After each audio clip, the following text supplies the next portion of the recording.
Welcome back to some more Himatsubushi.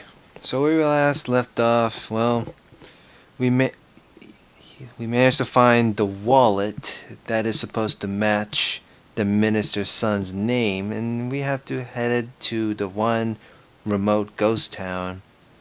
And of course, well, oh boy, we managed to see a lot of usual things happening when the Toshiki got yeah, Toshiki and Nugai. Yeah, he got kidnapped and all of a sudden, like, he got like a surgical scar and he was trying to fake an illness just so he could try to escape. But we'll see how it happens. Let's continue reading. This time, my appearance was the very embodiment of the word suspicious. A baseball cap, mask, and sunglasses. Well, can't go wrong with that. On top of that, even though it was sweltering, I was wearing a hoodie. Any respectable police officer would be loath to not stop me for questioning. I had meant to be overcautious, knowing full well that my face was known, but it might have already been too late for that to have any use. Using that as an excuse, I doffed the unbearably hot hoodie and windbreaker, ripped off the mask and hat, and threw them in the seat behind me. Oh my, is that okay? With a cheap little disguise like this, they probably figured it out anyways. Nah, that just might be the case. Oishi, probably thinking that my unexpected behavior was funny, continued to laugh. The beautiful and pristine scenery of Hinamizawa spread out before me. The village itself would have been quite beautiful if it weren't for the complicated circumstances surrounding it at the moment. I would absolutely love to take Yuki here for a drive one day. Come to think of it, I didn't get a chance to call her last night. Well, shit. Well, so much for your responsibilities. Last night, I played around with the idea in my head. But in reality, this village was all sunshine and rainbows. Why isn't the music playing? All sunshine and rainbows. I had heard everything at the prefectural headquarters. At the heart of this village, the intelligence network that the three families wielded was, due to blood ties and regional relationships, unbelievably well organized. Is there music? Let me see here. Yeah, it's playing. Well, music is on, but I don't hear it. Unbelievably well organized. Maybe it was going to play later on. Their net spread not just around Hinamizawa itself, but encapsulated the entirety of the city of Shishibone as well. When I first heard that, somewhere in the recesses of my mind, I didn't take it completely seriously. How could a local organization out in the boonies here have something so grandiose? I couldn't deny that somewhere in the back of my mind I had ridiculed the thought.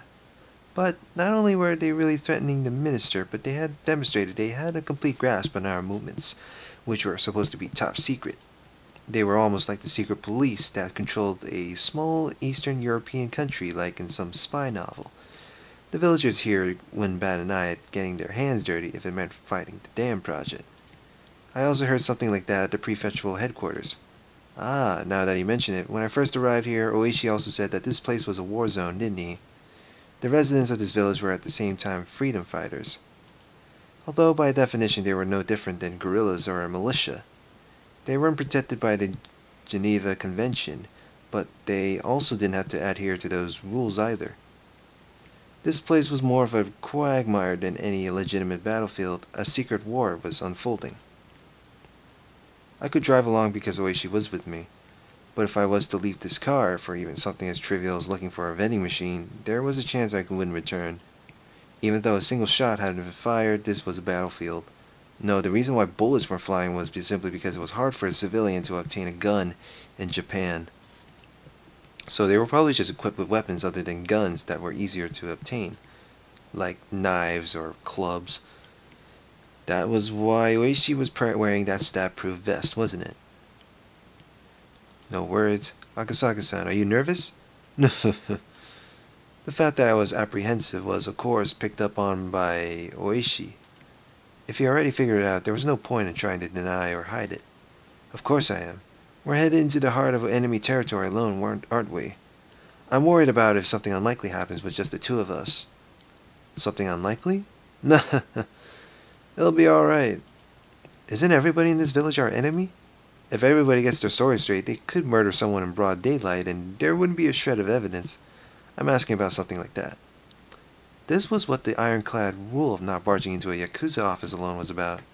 If there wasn't a neutral party involved, that area wasn't bound by the laws of common sense. If something happened, you wouldn't be able to prove it, and there wasn't anybody who would take your side.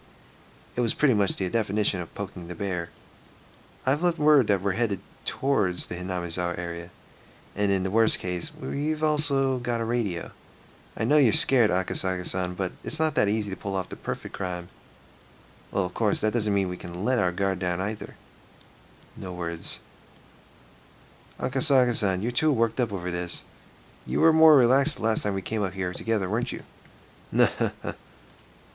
Laughing it off, Oishi thumped his chest and grinned, as if to say I could depend on him.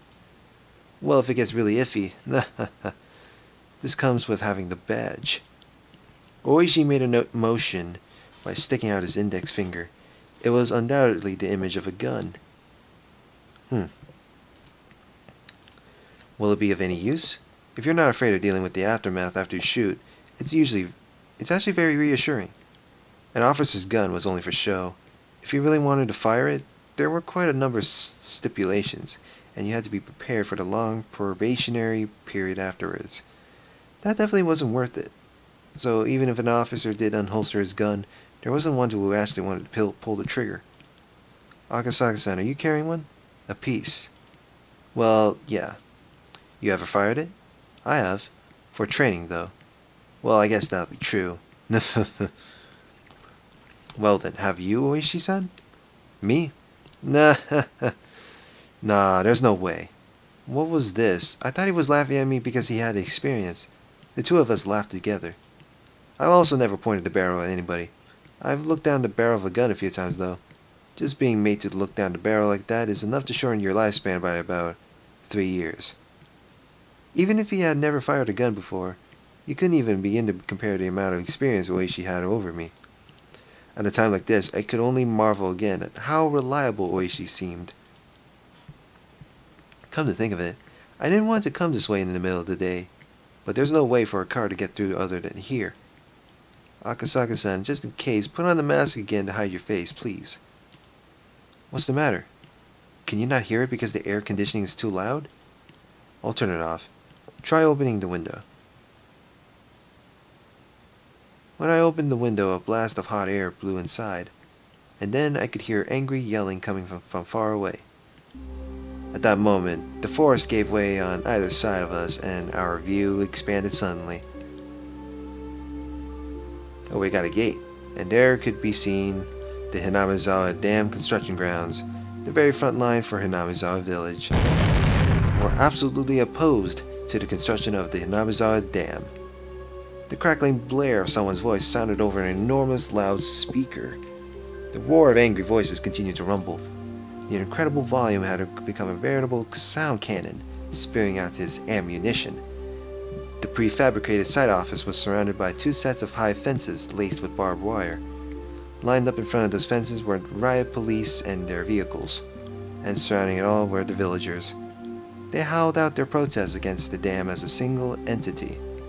Oh, there's not many of them today. We're in luck. That's not too many? Yeah, when there's a lot of them, the crowd reaches as far as the road. You wouldn't even be able to inch forward in a car. At first, due to their overwhelming intensity, it looked to me like there was more people than there actually was, but upon closer inspection, there were at most 50 to 70 of them. But the 6 or 7 propaganda trucks lined up that looked like they belonged to a band of thugs were a strange enough sight. Villagers were also wearing helmets and bandanas, as well as covering their faces with masks, adding to the oddity of it all. The propaganda trucks, after playing their chorus, had their volume turned up even higher and began to flood the area with sutras. To say that the noise was downright violent wouldn't be an understatement. From this distance it was still this loud. The glass in the office was probably rattling from the noise. They can't do anything there but take it. Those riot squad guys, every one of them is wearing earplugs, but they're still having their hearing damaged. Poor sobs. Can't you do something about it with noise ordinance laws? Our prefecture doesn't have any laws regarding noise ordinance. Also, those are sutras, right? We can't regulate religious activities. Those guys are pretty smart. Nah. Is what I think Oishi said. Actually, no matter how tightly the window was shut, the booming sound of the sutras still filled the car. I couldn't even hear what Oishi, who was sitting right next to me, was saying. As the car approached the line of propaganda trucks, the blare became difficult to bear. It wasn't enough to just plug my ears with my fingers. I had to hold my head to keep my skull from splitting apart. If I had seen this terrifying energy sooner, I would have probably understood what Hinamizawa village was much quicker. Now I knew. They couldn't blink an eye at sacrificing themselves in order to protect their hometown. Ah, so goddamn noisy. Shut up, shut up, shut up.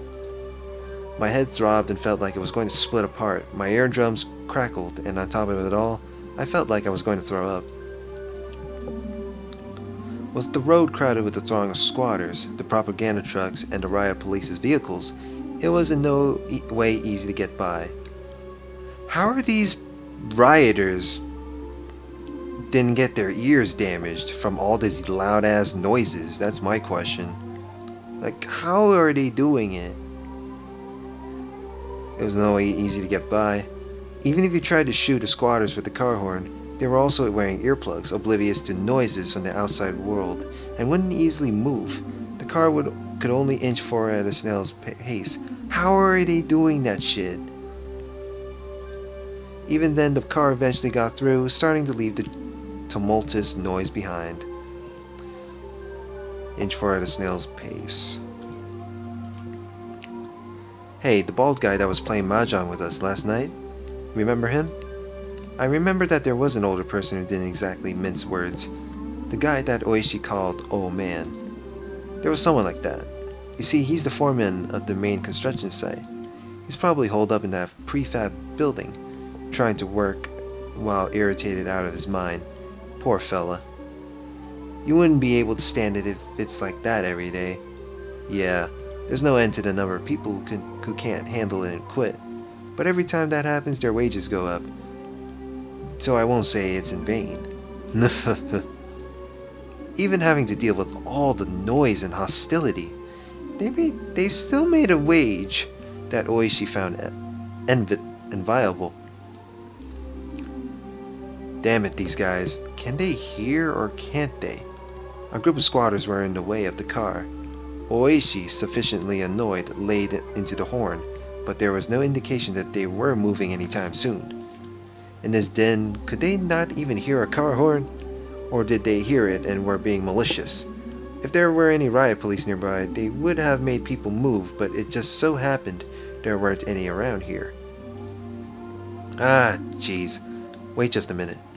Oishi opened up the door. The hot air and even more heated roar of the crowd. Spilled into the car.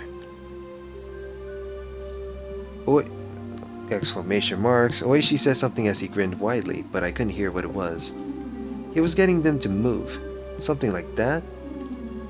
Oishi stepped out of the car and closed the door. The din faded slightly. I stared blankly as Oishi headed towards the group and started some sort of conversation. Maybe we find the minister's grandson at Takatsudo. Oh, that's the name of the town. I keep forgetting that shit. At the very least, I wanted to find him there. Find them and slip the cursed bonds of this incomprehensible village. I could only pray. At that moment, a shadow was suddenly cast over me. Somebody was standing right outside the passenger side window, blocking the sunlight. I spun around, looked up, and realized who the backlit figure was. Huh. Why are you here, Rika? Oh my god. It was a girl. It was Rika Farud. The girl stared down at me with a bored look in her eyes. Why are you here? I'm in the middle of my business. What the fuck? With a bored look in her eyes. I didn't have any justification for it, but I felt like I had been found by somebody I shouldn't be found by. To fill the silence, I raised my hand as I mouthed a meek greeting. Of course, there was no way she heard my small voice in this clamor, but even then she should have seen me wave my hand in greeting. In spite of that, she simply stared down at me with a cold look on her face. At that moment, the noise and heat spread throughout the car once again. Oishi had returned to the driver's seat. Taking a look, the group that were blocking the road had started to move aside while glaring our way. Sorry to keep you waiting. Shall we go? Hmm? Oishi registered the figure of the girl behind me. One of the villagers came over and picked her up. In a matter of, it's dangerous, so get away. It was then that she whispered one or two words, however, I couldn't hear any of it. Well then, let's go. I'm going to gun it, okay? But of course, still within the speed limit. As if to shake off the still audible angry voices, Oishi floored the gas. Along with the roar and the din and the shouting, the villagers and the girl quickly disappeared behind us. Why is Rika here? Like, that's my question. Like, what is her deal? Because I know it's like pretty much afternoon. She just got out of the school. Like, how the fuck? Like, I don't even know what she's gonna do to him. Girl quickly disappeared behind us. As soon as we're through here, we're in Takatsudo. Are you okay? If we end up getting into a firefight? Oh boy, as soon as we're through here, we're in that ghost town. Don't be fumbling with the safety at the last moment, you hear? Oishi laughed mockingly again. Now's not the time. I don't want to hear it right now. I was more concerned with what the girl had said, however, as I was vaguely bothered by it. What was she trying to say with that apathetic and candid expression? No words. Suppose it's normal if you're nervous from here on out. But if you don't deal with it, there's a chance you might do something rash. But there was no longer a way to confirm what the girl had tried to tell me. It might have been that the girl warned me to go back to Tokyo again, or else was saying to me who was here now, ignoring that warning. Even though I warned you. What a fool. I had the feeling she said something like that. Maybe she did.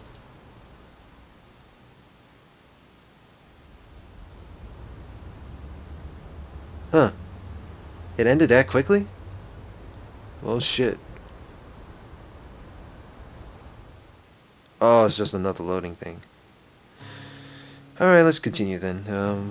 If you were to call Hinamizawa a rather lonely village, then Takatsudo was outright desolate. Well, this is a very, very different scenery right here. For your everyday city boy like me, I just couldn't understand why anybody would force themselves to live here. There were signs that people had, but they were all covered in dust or enveloped in ivy, indicating that it was all abandoned. People really lived in a place like this, didn't they? Well, it was a long time ago. A remote place like this is pretty rough for old folk to live, and the younger people probably wanted to try living in a more suitable place. If there's nobody left to take the reins, all that gets left is this.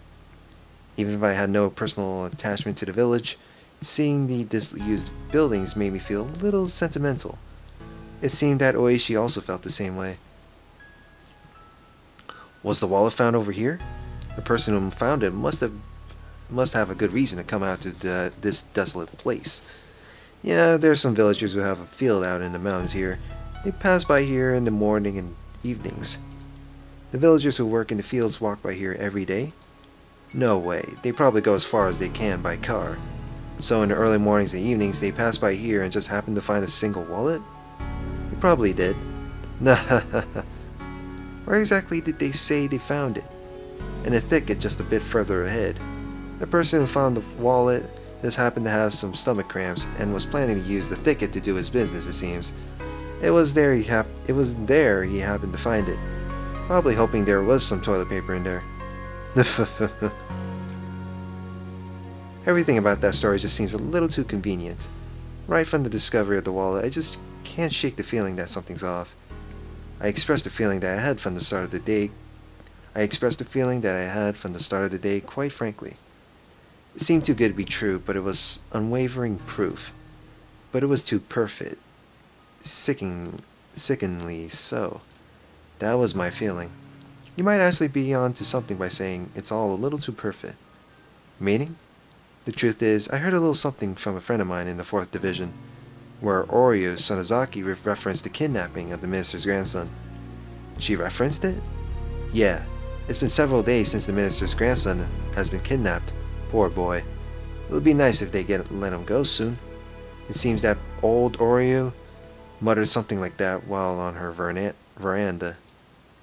And that little musing was conveyed to the various people working deep behind the scenes at the Sonozaki family. Right.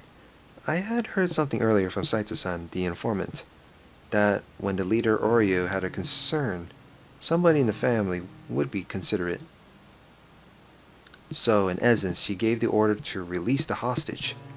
I see it that way. The wallet being conveniently discovered was just a ploy to hand the boy over to the police. Why would they release the hostage? Well, there's only one reason why somebody would release a hostage, isn't there? What is it? They reached a deal. That would mean the minister promised to halt the Hinamizawa Dam project. The dam project will definitely go away. At that moment, those words that the girl had said resurfaced in the back of my mind. In the end, it was turning out exactly as she had proclaimed. That young girl knew the circumstances. She knew everything about this kidnapping incident, from the beginning to the end. Akasaka. The girl unexpectedly called my name. What is it? Go back to Tokyo. Huh? Before long, you will woefully regret coming to this village. That would be an incredibly pathetic thing to see. So I thought I'd warn you right now. Why? Would I come to regret it? Stop whining. When you tried crossing the road when the "Don't Walk" sign was up, did your parents finish explaining why it was dangerous before pulling you back to the sidewalk? They'd pull you back right away, wouldn't they? They'd pull you back before explaining why it was dangerous, wouldn't they? In other words, it's something like that. Oh God! Why would you put that laughter in there? The girl who knew everything from start to finish had warned me in the beginning. Go back to Tokyo. Man, what the fuck, Rika? What are you, some fortune teller or some shit? Back to Tokyo. Akasaka's such a coward.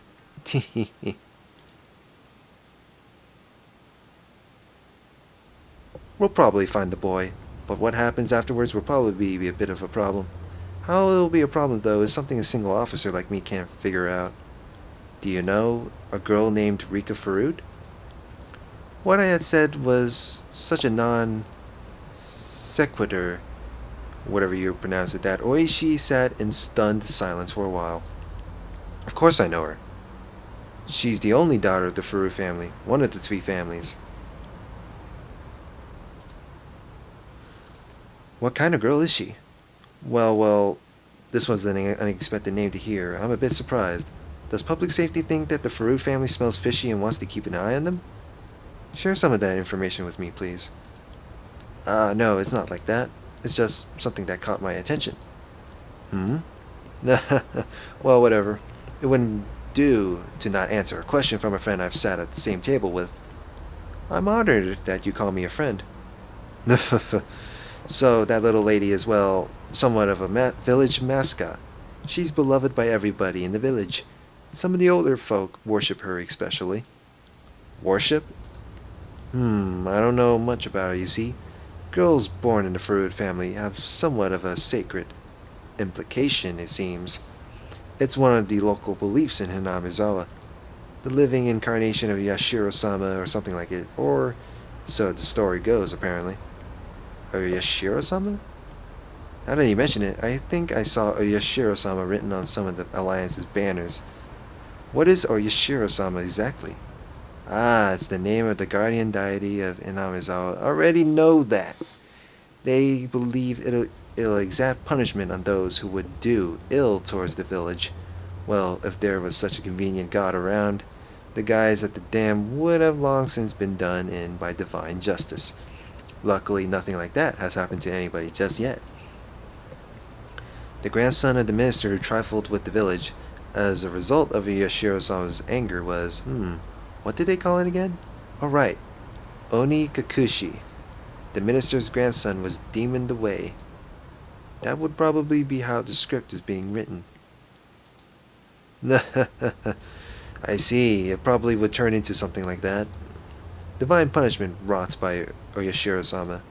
Then the culprit is the living incarnation of Oyashiro-sama. That girl? Even I didn't know exactly what I was saying. The fact that Oishi laughed it off was a bit of a relief. Oishi's joyous laughter was so infectious that I began to laugh like an idiot as well. Oh, this is unusual. Oishi, after laying into the horn several times, rolled the window down and leaned out, waving his arm in an exaggerated manner.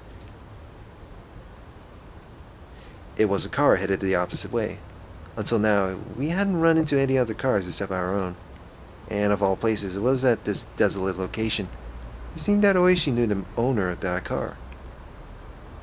The other car also chirped his horn and came to a stop.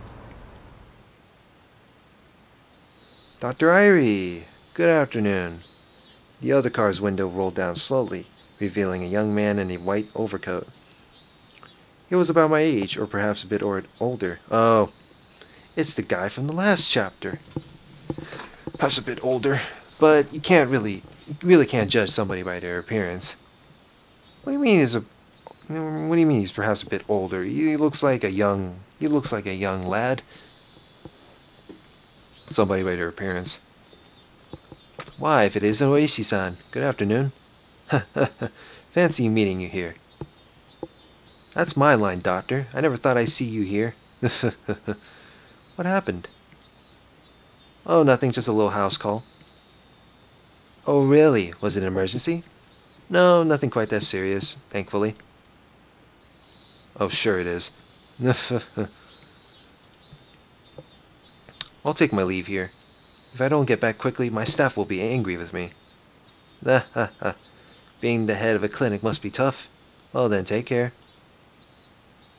The young doctor named Irie, after gesturing his farewell, drove forwards and soon disappeared around a corner. Well then, that was something. Oishi also drove forwards, but soon came to a stop again. Wait a sec, let me go back a bit.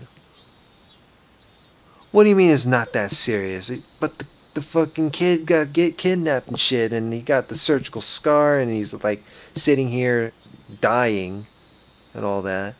And you think it's no, it's not that serious. Don't worry about it. Like bullshit.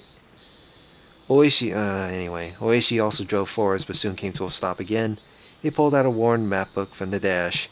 His expression didn't have an ounce of irreverence. He was perfectly serious. What is it? The clinic shouldn't be making any house calls today. It must have been quite an emergency, or otherwise a patient with some extenuating circumstances. Oishi flipped through the pages, opening up to the map of Takatsudo. After that, he took a look around and started to figure out what our current location was. Are you saying that emergency is suspicious? Didn't I say?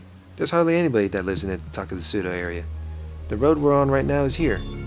Dr. Irie came from this direction. Having no sense of our surroundings, I couldn't digest anything about the place he was indicating on the map. We're heading towards the spot where the wallet was found. By the way, that's over here. But see? If you're headed to one of the few residents in Takatsudo, it's the wrong road. Meaning, Dr. Irie came from a direction where there are no residents? As long as somebody working in the fields between these mountains didn't collapse. But if somebody collapses and you call a doctor, normally you bring them back with you for a more detailed examination. But just now, Dr. Irie said it was nothing serious, and it didn't seem like anybody else was in the car with him. Well, I knew that Dr. Irie was definitely hiding something, and he doesn't want to like spill it out to the police or whatever, Oishi or Akasaka. Everybody else was in the car with him. Oishi didn't say any more than that. I also said nothing more. That doctor just now examined the patient close by. Only that, the noisy radio had suddenly gone quiet. The sky had just as suddenly turned an oppressive color. As Oishi mused that it might start to rain, a torrential downpour started, as though trying not to disappoint him. Eventually, Oishi stopped the car. The only sounds to break the silence were the percussion of the rain on the roof and the soft squeak of the windshield wipers. "Let's do this a bit hush-hush, shall we?" Saying that in a quiet voice, he exited the car without an umbrella, careful not to make any noise.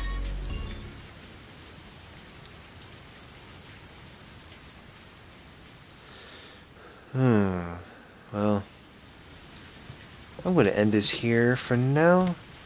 So, next part, let's see what happens in Takatsudo, or whatever that is going on. It looks like a treehouse or whatever, of some sort. So, according to the new background, that is. Like, comment, and subscribe, and stay tuned. Have a good one.